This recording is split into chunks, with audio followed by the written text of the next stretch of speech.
I went to the Wharton School of Finance. I'm highly educated. I went to the Wharton School of Finance. I went to the Wharton School of Finance. I went to a great school, business school. The Wharton School of Finance, a great school. I went to the Wharton School of Finance. I was a very fine student. Going to that school is like going to the Wharton School of Finance. I've also heard I was first in my class at the Wharton School of Finance. And sometimes when you hear it, you don't say anything. You just let it go. They didn't go to the Wharton School of Finance. She went to the Wharton School of Finance, and she was always a great student.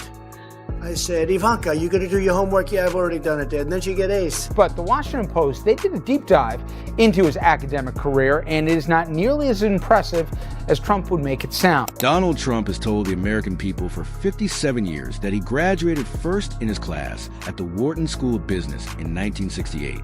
Cohen told Congress that Trump ordered him to threaten his high school to never release his grades. And he has said it with the kind of certainty that makes you think he must have a diploma framed somewhere with #1 written across the top in gold leaf. We all assume he failed everything. Did they invent an easy class for him or something? Okay, Donald, welcome back to our special science course, Rock or Not a Rock. We know that the biggest TV star of the last year is Donald Trump. And we all know the Emmys mean a lot to Donald Trump because he was nominated multiple times for Celebrity Apprentice, but he never won. I tell you this, if he had won an Emmy, I bet he wouldn't have run for president. The president has complained repeatedly that the Emmys are rigged. He even went after the host a few years back, tweeting that Seth Meyers is hosting the Emmy Awards is a total joke. He is very awkward with almost no talent. Marbles in his mouth. That's quite an accusation. Any response, Seth? Because unlike the presidency, Emmys go to the winner of the popular vote. What really matters to Donald Trump is ratings. You gotta have the big numbers. I mean, is there anyone who could say how big the audience is? Sean, do you know?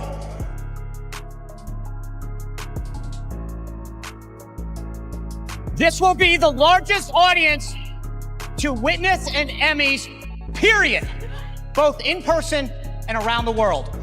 Yo, first, I want to thank, the great algorithm that put us all here. I want to thank my parents who are in the audience. This is nuts, my brother.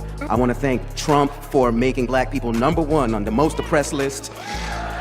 He's the reason I'm probably up here. We have a great final season that we're about to start filming with a lot of surprises that our fabulous writers have cooked up. We did have a whole storyline about an impeachment, but we abandoned that because we were worried that someone else might get to it first. I suppose I should say, at long last, Mr. President, here is your Emmy. I want to thank my wife. My wife and I had 3 children in 3 years, and we didn't have a child last year during the SNL season. I wonder if there's a correlation there. Well, you men out there, you put that orange wig on, it's birth control, trust me. And the only people who know where Donald Trump actually finished are the people who were there in May of 1968.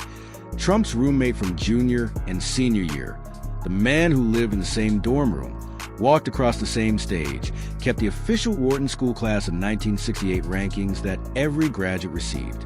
And the demand came just days after Donald Trump challenged President Barack Obama to show his records. This happens over and over again. Everything Trump accuses other people of, he's guilty of himself. Oh my God! Apparently Trump's friends, who were alumni of the school and rich guys, they wanted the school superintendent to give them Trump's records. Now, the superintendent said no. He moved them elsewhere on campus. Now declines to say where he hid Trump's records. Trump's name appears on page 9. He finished 147th out of 362 graduates. Who knows what treasures it might contain? His SATs, maybe even his 10th grade essay, Who I Did on My Summer Vacation. His roommate kept that document for 57 years because of something Trump said in the night before graduation, which means he was not first in his class, not in the top 10, not in the top 50, not even in the top 100. He was wasting his time. I'm not undermining. I think I'm actually strengthening authority.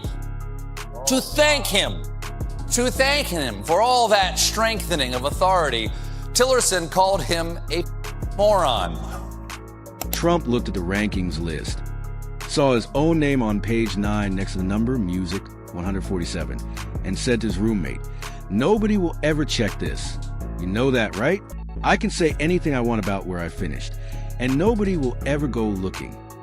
This morning, Donald Trump had an answer for that too.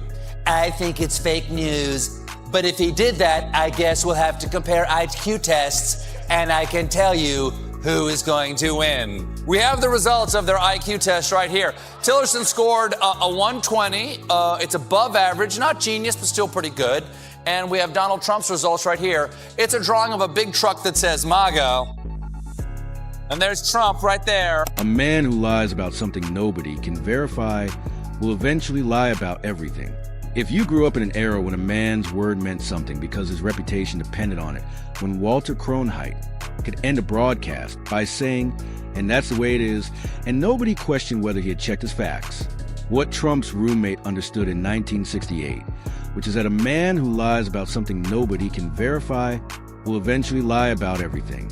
The rankings list shows exactly who finished above Trump and exactly who finished below him right above Trump's name. The students who ranked in the 130s and 140s, and on page 9, right below Trump's name, the students who finished in the 150s and 160s. Trump was sandwiched between a student named Troutman, who finished 146th, and a student named Tucker, who finished 148th. Everyone understood that except Donald Trump, who walked away from Wharton and started telling people he finished first. Everyone around him understood they had done fine, but not great, that music. They had earned a degree from a prestigious school, but had not set the world on fire academically. Quick, if you haven't subscribed yet, hit the button. 2 seconds. Already subscribed? You are the reason this exists.